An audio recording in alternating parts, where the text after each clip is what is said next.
Vattiyoorkavu MLA ആയ VK. പ്രശാന്തിനോട് MLA office ഒഴിയണമെന്ന് ആവശ്യപ്പെട്ടിരിക്കുകയാണ് ഇപ്പോൾ ശാസ്തമംഗലത്തെ കൗൺസിലറായ R. Sreelekha.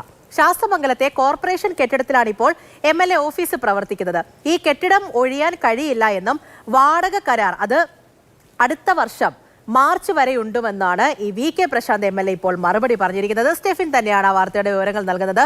അപ്പോൾ സ്റ്റെഫിൻ, പെട്ടെന്ന് തന്നെ എല്ലാം വളരെ പെട്ടെന്ന രീതിയിലാണല്ലേ തലസ്ഥാനത്ത് ഒരു തർക്കം വളരെ വലുതായിട്ട് ഇങ്ങനെ ഉടലെടുത്ത് വരുന്നത്.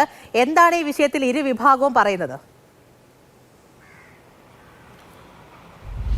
പൂജ, ഏതായാലും ഒരു നിയമ നടപടിയിലേക്ക് കാര്യങ്ങൾ നീങ്ങാനുള്ള സാധ്യതയാണ് ഉള്ളത്. നമ്മളിപ്പോൾ നിൽക്കുന്നത് ശാസ്തമംഗലത്ത് വി.കെ. പ്രശാന്തിന്റെ ഓഫീസിന് മുന്നിലാണ്. ശാസ്തമംഗലത്ത് നിന്നും വെള്ളയമ്പലത്തേക്ക് പോകുന്നതിനിടയിൽ NSSന്റെ ഒരു മന്ദിരമുണ്ട്. അതിന് തൊട്ടിപ്പുറത്താണ് ഹെൽത്ത് ഇൻസ്പെക്ടറുടെ ആസ്ഥാനമുള്ളത്. തിരുവനന്തപുരം കോർപ്പറേഷന്റെ കീഴിലാണ് ഈ ഒരു 3 നില കെട്ടിടമുള്ളത്.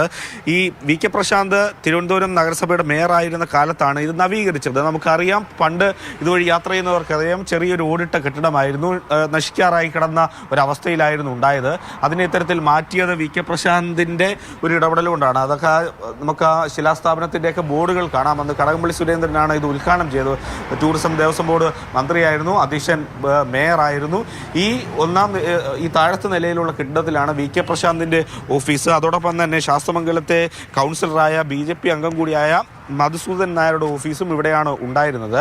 സാധാരണഗതിയിൽ ഒരു കോർപ്പറേഷൻ കൗൺസിലർക്ക് അദ്ദേഹത്തിൻ്റെ വാർഡിൽ ഏതെങ്കിലും തരത്തിൽ നഗരസഭയുടെ ഒരു കെട്ടിടമുണ്ടെങ്കിൽ അത് ഓഫീസായിട്ട് എടുക്കാൻ കഴിയുന്നതേ ഉള്ളൂ. അല്ലെങ്കിൽ തന്നെ 8000 രൂപ അത്തരത്തിലൊരു ഓഫീസിന് വേണ്ടി അനുവദിക്കുകയും ചെയ്യും. അതുകൊണ്ടാണ് അദ്ദേഹത്തിൻ്റെ ഓഫീസ് ഇവിടെ ഉള്ളത്. സാധാരണ വി.കെ. പ്രശാന്ത് ഇത്തരത്തിൽ കരാർ എഴുതി ഇവിടെ അദ്ദേഹത്തിൻ്റെ ഓഫീസിൻ്റെ പ്രവർത്തനം സജീവമായി നടത്തുന്നതുകൊണ്ട് തന്നെ BJP കൗൺസിലറുടെ അത്രയധികം സജീവമായി അദ്ദേഹത്തിൻ്റെ ഓഫീസ് പ്രവർത്തനം ഇവിടെ ഉണ്ടായിരുന്നില്ല. പക്ഷേ വി.കെ. പ്രശാന്ത് സ്ഥിരമായി ആളുകളെ കാണാൻ വന്നിരുന്ന ഒരു ഓഫീസാണ്. ഇപ്പോൾ ഒഴിയണമെന്നൊരു നിർദ്ദേശമാണ് നൽകിയിരിക്കുന്നത്.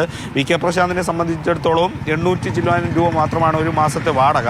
ആ വാടക കരാർ ഉണ്ട്, അല്ലെങ്കിൽ ഇനിയും അദ്ദേഹത്തിന് ഇവിടെ ഓഫീസ് പ്രവർത്തനങ്ങളുമായി മുന്നോട്ട് പോകാമെന്നുള്ളതാണ് അദ്ദേഹം വ്യക്തമാക്കുന്നത്. ഇനി ഏതായാലും ഏത് തരത്തിലാണ് ഇത് ഒരു നിയമപ്രശ്നമായി മാറാൻ പോകുന്നത് എന്നുള്ളതാണ് ഏറെ ഉറ്റുനോക്കേണ്ട പ്രധാനപ്പെട്ട കാര്യം. ഒപ്പം തന്നെ ഈ രണ്ടുപേരുടെയും പ്രതികരണങ്ങൾ നമ്മൾ ഇന്നത്തെ ദിവസം പ്രതീക്ഷിക്കുന്നുണ്ട്.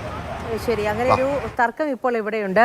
ഇപ്പോൾ എം.എൽ.എയുടെ ഓഫീസാണ് കണ്ടത്. ആ ഒരു കെട്ടിടത്തിലാണ് ഓഫീസ് ഇപ്പോൾ പ്രവർത്തിക്കുന്നത്. അപ്പോൾ ഉടൻ തന്നെ അത് ഒഴിയണമെന്നാണ് ശ്രീലേഖ വിളിച്ചു പറഞ്ഞിരിക്കുന്നത്. പക്ഷേ അങ്ങനെയല്ല, വാടക കരാറുണ്ട്, അത് ഇത്ര ഒരു കാലം വരെയാണ്, അതായത് അടുത്ത വർഷം മാർച്ച് വരെ ഉണ്ട് എന്നാണ് വി.കെ. പ്രശാന്ത് മറുപടി നൽകിയിരിക്കുന്നത്. അതായത് ഉടൻ തന്നെ അങ്ങനൊന്നും ഒഴിയാൻ പറ്റത്തില്ല എന്നാണ് തിരികെ മറുപടി നൽകിയിരിക്കുന്നത്.